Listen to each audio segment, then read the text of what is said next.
நிறைய இடத்துல வீடு கட்டி கொண்டே இருப்பார்கள். ஆனால் வீடு கட்டும்போது ஒரு சில கல்லுகள் உடைக்கப்பட்டிருக்கும்.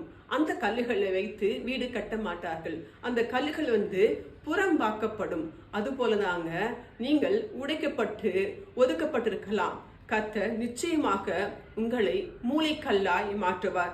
வீடு கட்டுகிறவர்கள் ஆகாதென்று தள்ளின கல்லே மூளைக்கு தலைக்கல் ஆயிற்று. நீங்கள் நெருக்கப்பட்டு ஒடுக்கப்பட்டு ஒரு ஓரமாக இருக்கலாம்.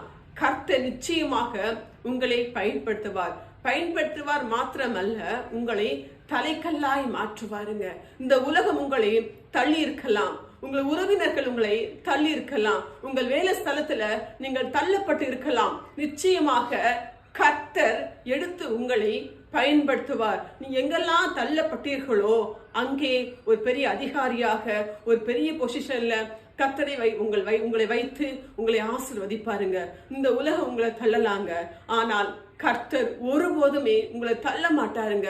அவர் நொறுக்கப்பட்ட பாத்திரத்தையும் உடைக்கப்பட்ட பாத்திரத்தையும் கர்த்தர் எடுத்து பயன்படுத்துவாருங்க.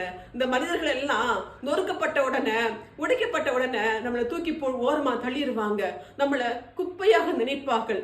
ஆனால் இயேசு குப்பையிலிருந்து நம்மை உயர்த்துவாருங்க. அவர் குப்பைகளை தான் தேர்ந்தெடுப்பாரு. அவர் உடைக்கப்பட்ட உங்களை நிச்சயமாக உயர்த்துவாரு. உங்களை மூளைக்கு தலைக்கல்லாய் மாற்றுவார். கர்த்தர் தாமே உங்களை ஆசீர்வதிப்பாராக. ஆமென்.